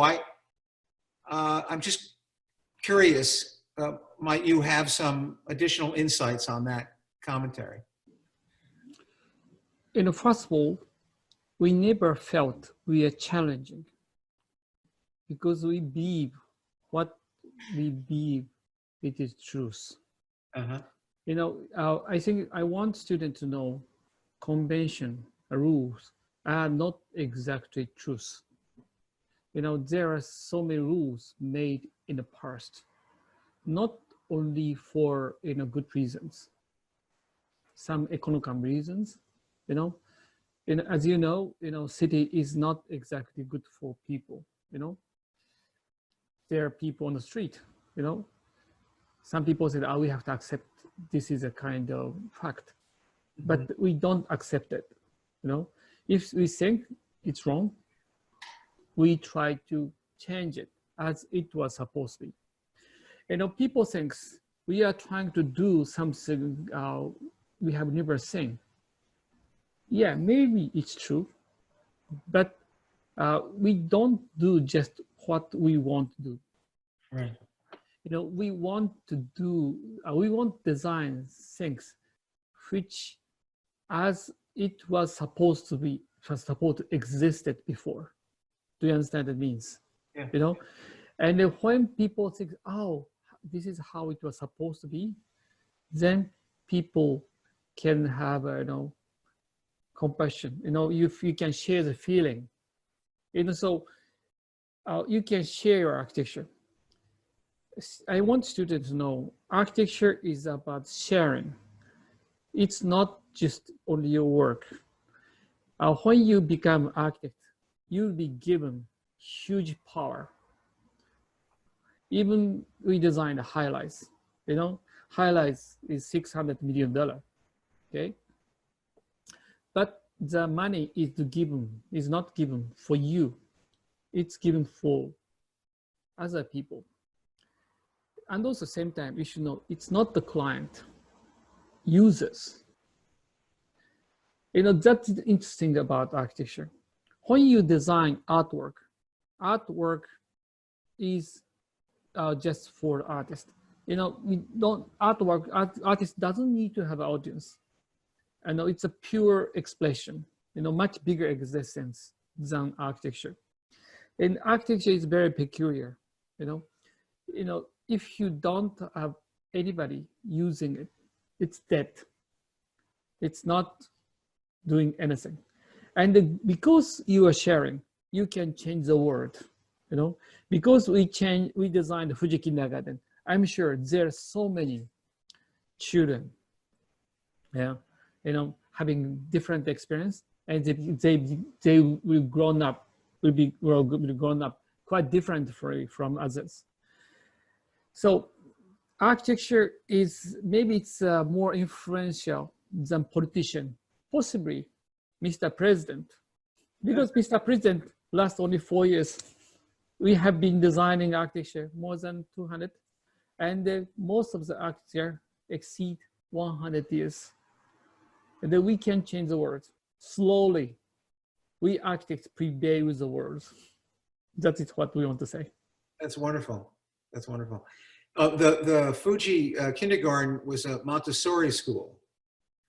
So there's a very specific educational model that had a kind of innate affinity to the free plan and to the idea of designing a school that was fluid without boundaries.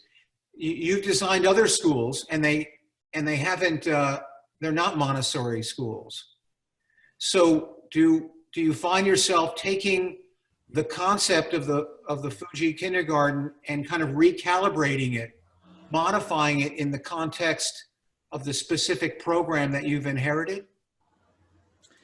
And I found out Fuji is not just only Montessori school. It's Mr. Kato's school. It's a personality. Yeah. You know, of course, he'll say, you know, this is Montessori school. You know, it's based on Montessori. But I've been to many Montessori schools. I haven't seen any of these kind. Yeah. His personality exceed every expectations. You know, it's that is his own understanding of Montessori. So if maybe the Montessori specialist might say, "Oh, this is not Montessori anymore," you know. So, my point is that every school we designed are different because we design things according to the people running it and also location. Right. You know, our architecture is not the shelter, not only the shelter. You know, that's the place. You know, and so place means it's depending on the surroundings. It's a part of the whole existence. So, you know, situation changes. When situation changes, architecture changes. But our philosophy doesn't change. Our philosophy is very simple. How we can respond to the users. You know, it's not the commercial reasons. You know, how we can make the life to be better. It's very simple. And then, you know, we don't have any problem. No? But you've also, Yui, I don't know if you want to add something. Yeah, we believe that it's important to find what we really want to do in deep mind.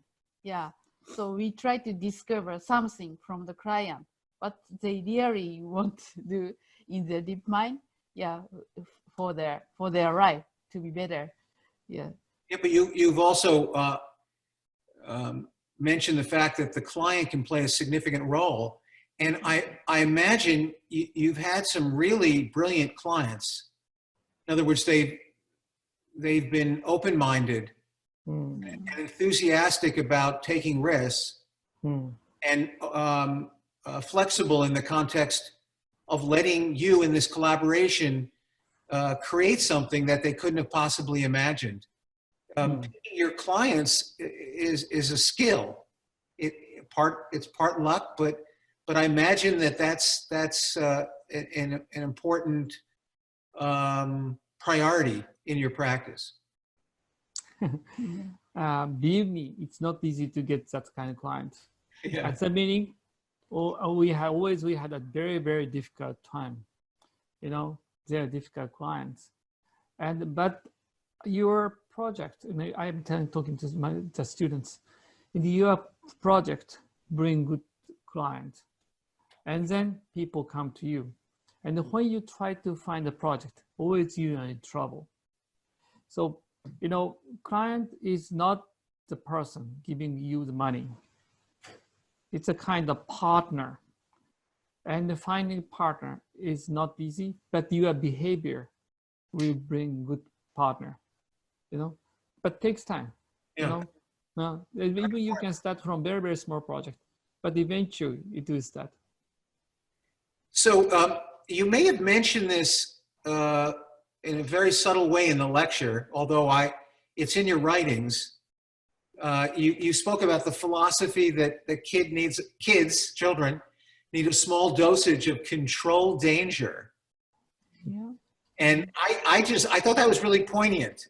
You know, it's really interesting that, you know, you can learn through, there are many ways to absorb knowledge and information. And obviously one is in the kind of formal classroom, and the other one is your relation to space and time and architectural materials and surfaces. Can you talk about that controlled danger and share with us your insight? Yeah, the principal, the Mr. Kato, principal of Fuji Kindergarten, said to the parents, the children might broke their legs or arms, but he'll be careful they don't break their neck or backbone. That's what he said. So how can I say? Children learn through their some small injury, how to develop themselves, how to act. So small danger is important for them to grow. We believe that. Right. Yeah, if you see Batman Begins, there's a scene that they fall out of the, you know, he falls into the well, and his father says, do you know what's the reason why you fall in the well? You know, you learn how to climb up. Right. Very, very important. If you are if you get injured very seriously, you are in trouble. But, you know, breaking one bone is not a big deal. You know, just a small scar is not a big deal. You know, if you don't make scratch, you might have a trouble. You know, these days you are protecting the kids too much. Of course, not everybody, but especially you know, wealthy families, and then you are losing the possibility of the children. It's very important to train them. It's not train, let them learn as they like. Right. You know, then they get injured. It's a part of lesson. It's also an important lesson in the context of learning in general, because I always tell the students from one year to the next that they actually, in order to learn, you almost have to fail. And I'm not talking about grades. I'm talking about taking the necessary risks to move into an unfamiliar territory and find something that's extraordinary. And I imagine that's you know, synonymous with what you're talking about. You know, which brings us, it's kind of interesting, Yui, that you're overseeing a commission which is attempting to establish standards. And have you found, and this is for both of you, have you found that both educational standards as a kind of teaching system, but also building codes, that there's an intrinsic bias built into them that actually prejudice and undermine creativity. Mhm. Yeah, you know, as I said, it's always these conventional educational systems, rules are very important, but somehow conventions, that is bottom of the standard. If you cross that line, then you may have a problem.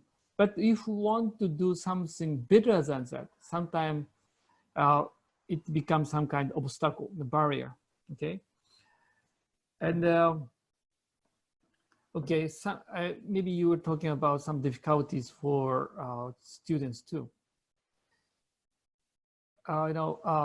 There's one thing I can tell you that we are not afraid. That is very, very important.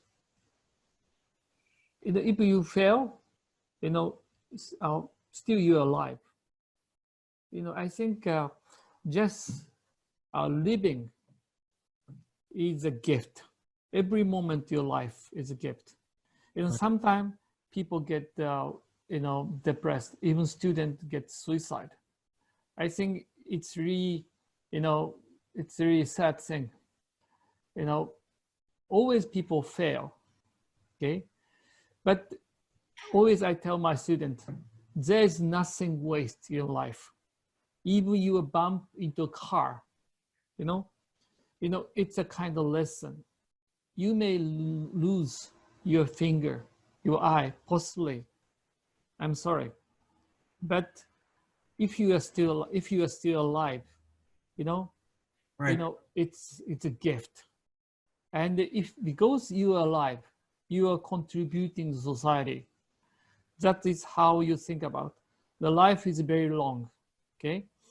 And being architect is very, very good profession. As long as you are doing right thing, answer will come. You might fail, okay? You might bump into difficulties, but if you keep trying, answer will come. We changed so many rules and regulations in Japan. Sometimes it was taking more than 10 years. We designed the hospital for the children suffering cancer, and we didn't get approval to start such a kind of hospital because we made houses around the hospital. They think it's a kind of housing, not the hospital. But I keep telling, it's very important to have a family to fight against the disease. And then finally, the principal, Mr. Abe, said we should do it 10 years after the completion. So it's taking a really long time to convince people. Okay, so don't worry. Just you need to be persistent. Those are important words. So I'm going to pivot a little. A number of projects are made out of timber, and you've spoken of the words and description of timber seems to indicate that there's a kind of special affection and reverence that you have for both the material and the craft attributed to working with timber. Can you tell us a little bit more about that? Yeah, somehow when we finished the kindergarten with killed by tsunami, we kindergarten, Minami Sanriku kindergarten, we felt that timber is something quite different from concrete or steel. Steel, like artificial, quite different from the artificial material. Timber is something like living things.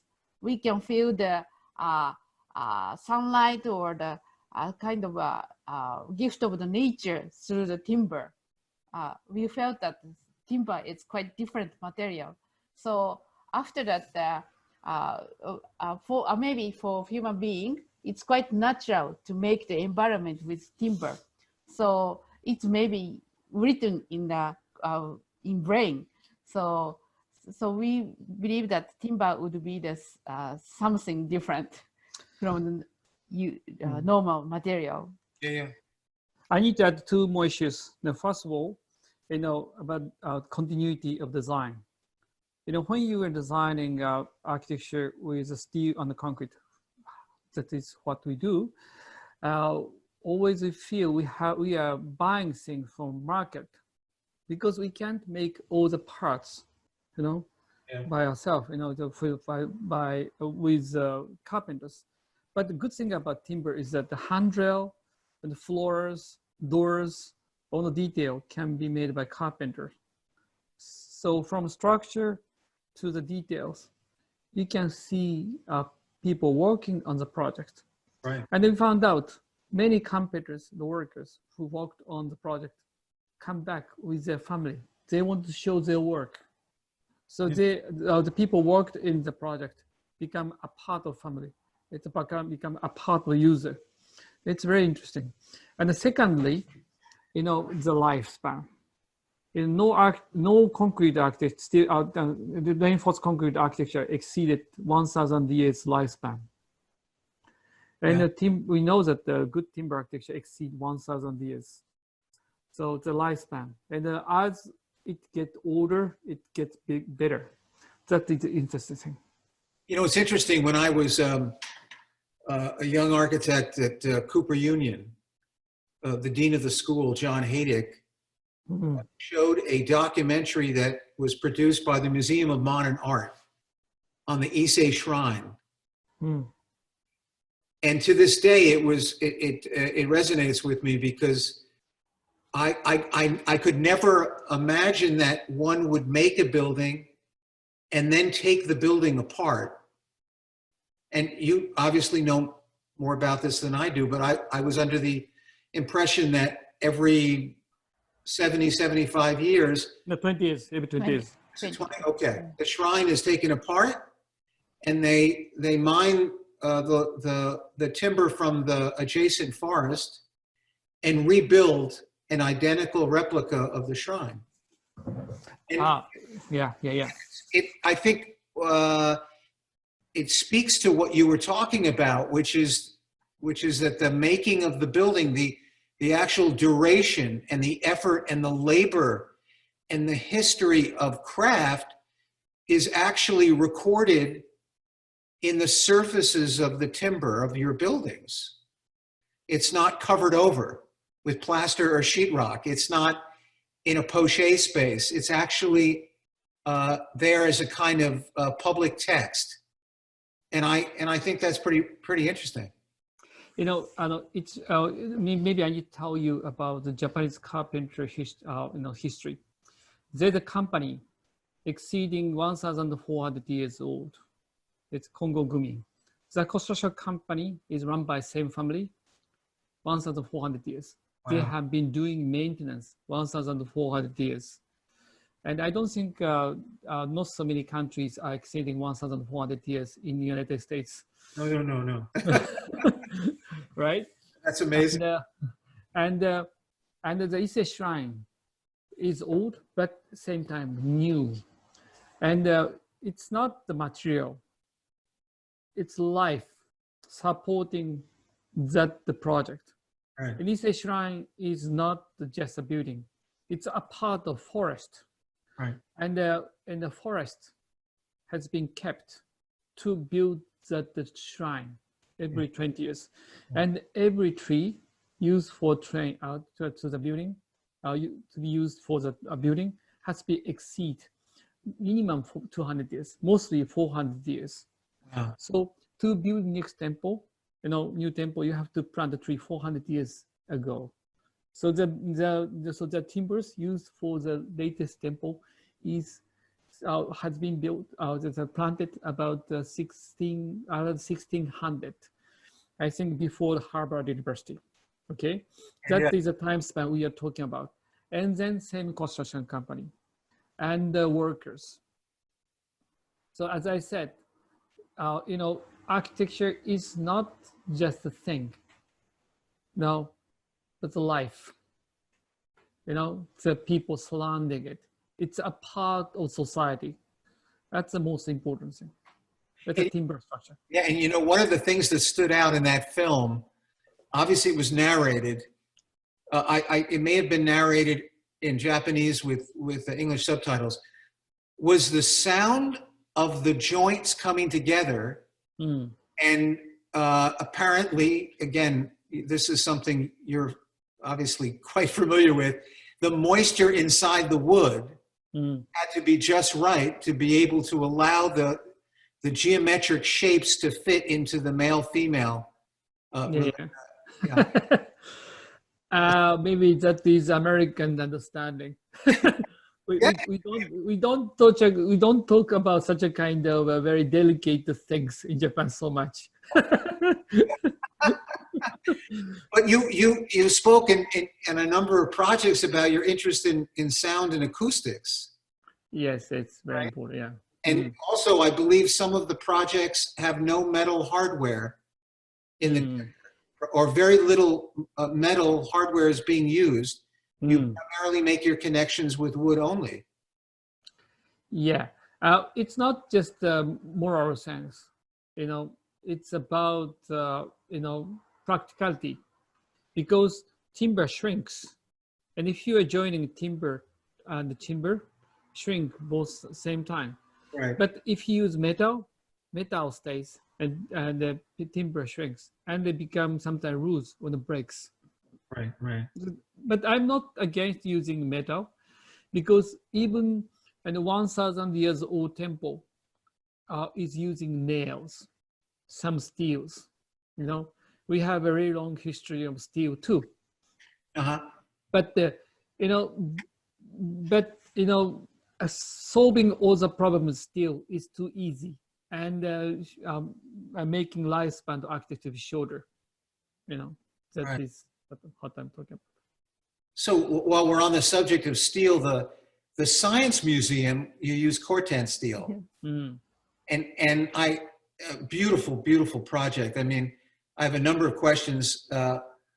One is how you generated the plan of that building. You know, it was a competition. You know, young at that time, and I was trying many competitions. Okay. Yes. And actually I recycling that idea throughout the world, and then suddenly we won. You know, actually I used the same idea for Mexico, and then one of the people in the internet said, "Oh, this guy copied this idea from the idea of the competition in Mexico," but actually, it was my idea too. But always I change the shape. You know, the shape of the building derived from the shape of the rice paddy, because there's the shape of rice paddy. So that is showing, that is following the exactly same shape of the geographic pattern. And also section is derived from the section of the snow shed. So, in that region. Yeah, in that region. And when you walk around the mountain, you have to have a shed, because you can't go anywhere in the winter, you know. And when you're driving, we need it, so we used it. And then it's an amazing project, but it clearly opens up a new territory in your work. If many of the other projects are far more porous and explicitly, how should I say it, open to context for a variety of reasons. Let me back up for a second. There were, I think, 3 projects that you presented today where you foregrounded a story about a catastrophic situation. One was a tsunami, one was an earthquake, and the Science Museum is found in an area of Japan where there's a massive amount of snow, where buildings disappear because of the volume of snow. So the Science Museum on some level is probably the most hermetic and kind of an autonomous, isolated building, although there's one glorious moment where the world's largest piece of glass is presented, which allows you to measure the snowfall, right? I was interested in whether these catastrophic sites were something that you were consciously pursuing, or they came to you through a certain accident. You know, people think we can do something impossible. That's true. And actually, the dome, actually boat-shaped building, you saw just very short moment, Yes. The timber building, that has a history. And they used to be our town center almost until 80 years ago, just before World War II. And because of heavy snow, the town center collapsed, and more than 80 people died. So local people mourned, and then they made a small shrine to mourn them.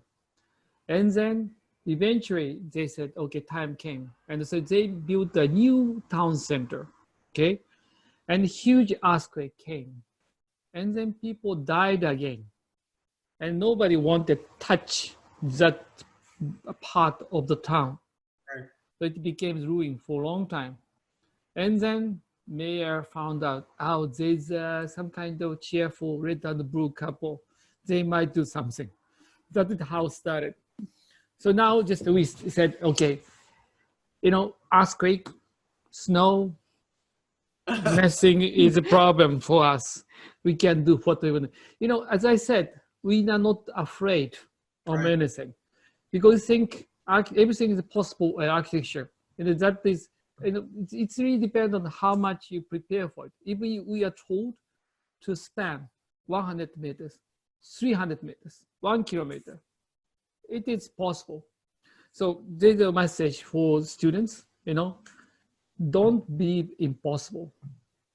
Everything is possible. Yeah. So don't stop before you fail. No? But those are it's interesting that your projects span from something gentle and subtle, like the infinite circular route of a child running in space, to these areas of almost existential danger. And these are both universal issues, but to the extent that climate change is responsible for some catastrophic modifications of the planet, it's kind of beautiful that you guys are in that space, knowingly or not, and you're saying, you can still build poetry, right, in the middle of these rather difficult places, right? And these poetic constructs might teach us about the world we live in and how we might respond in a different way. Being architect is not just being poet. Even you sketch, if you don't have a skill, you can't build it. Actually, I was learning engineering too. In Japan, we have to learn engineering same time as we learn design. And even just that we wanted, sometimes I really wanted to be engineer too. So I used to, when I was a student, actually that was 1984, something like this, I wrote a program to make a structure analysis. That was long time before structure analysis on the computer was made. So there's no program. And one of my professors said, a structural engineer said that we can't analyze it. It's too difficult. And so I wrote a program from scratch. I learned the program in a huge computer for a day, and I derived the answer. So for me, mathematics, it's no different from architecture. You know, when we solve a beautiful equation, you know, I feel same as we solve the problem of architecture. So I think it's I must say, you know, it's very important to learn engineering, and even some kind of air conditioning things. We do many of these kinds of things. You know, we are not just a poet. No. That's pretty obvious. Maybe we can open it up now to the students. If the students have any questions, they can type them into the chat room. And our guest speakers, can you see the chat text on your computer? I try, but it's not my computer, so I don't know how to chat. Well, we have one question from Dylan Rundle. Okay, please, yeah. And when Please just. both of you begin wearing blue and red? Blue and red. Yes. Blue and red. Yeah, actually, I like red since I was very small, and Taka started wearing blue when he started working for Richard Rogers, because at that time in London, blue was how can I say quite popular, because James Starling used to wear blue, and and also Richard used to wear blue sometimes, but he quit it because their staff started to wear blue. So somehow we wear blue and red sometimes. And when we decided to start our office, we decided to wear red and blue. It's easy for people to remember us. So obviously a natural follow-up to that question might be, how do you see the role of color in your architecture? Architecture is nothing more than a background. So people in color. So we don't use color much. Okay. For architecture. Yeah, just because you don't see red and blue forest.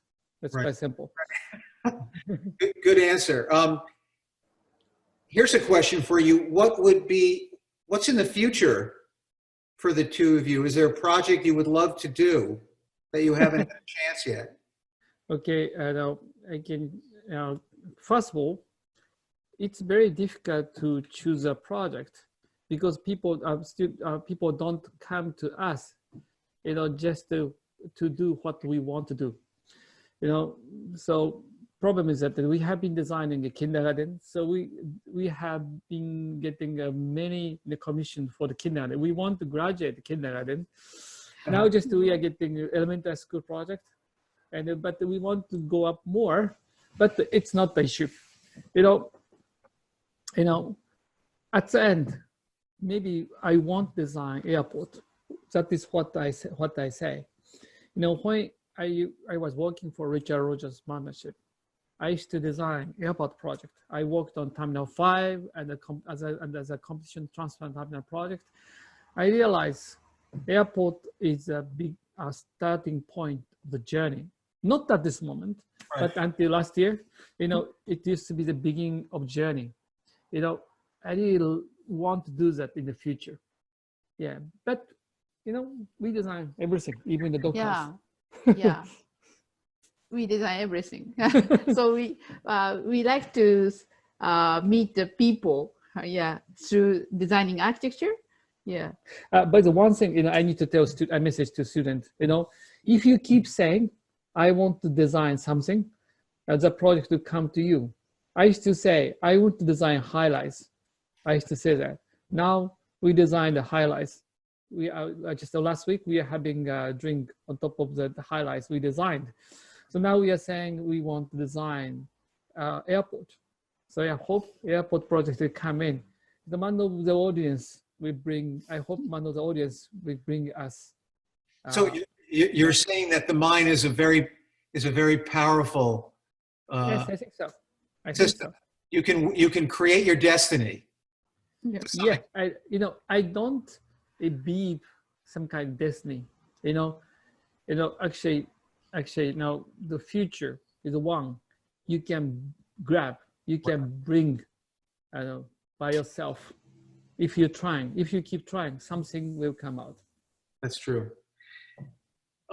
This comes from Renee. What inspired you both to choose the elliptical design for the kindergarten? And then she follows up and says, your lecture was amazing. Thank you so much. Yeah, it's very, very hard to say. It's coming out from my mind. You know, one day I was taking train on the way to Shinjuku Station. And then I said, oh, kids are running around. And then it became oval. But I must tell you, it's not a perfect oval. You know, it's not perfect shades coming out from mind and hand. You know, one of my people in my office said, you know, it's very difficult to draw this. You know, when he was a project architect, he was having difficulty to find the perfect oval. I said, no, don't use geometry. Just follow my line. So, you know, if you go to Fuji Kindergarten, you might find the lines wobbling. It's not perfect shape. And so one of the people, one of the visitors told that to site architect, a site office, a site, site supervisor, he's complained, it's not my fault. It is the architect's fault. Right. You know? But it's designed to be like that. It's not perfect geometry. It's more, you know, handmade shape. Listen, I know this has been, well, it's been extraordinary for us. And I want to, on behalf of the entire school, I want to thank both of you for sharing your time, getting up very early in the morning before you would normally come to the office, to share your brilliant work with the school. And I know from experience that a lecture like this, with the level of authenticity and creative just kind of spirit, can change the lives of these young people. And even though they're quiet and we're having to deal with a kind of virtual format that's not ideal, I think it has resonated and it will have long-term impact with this student body. So I want to thank both of you, and I hope to be able to invite you and bring you to the United States, to Rensselaer in the coming years ahead. And I wish you all the best in your practice and stay safe. Thank you. Okay, thank you very much. I have to see you again.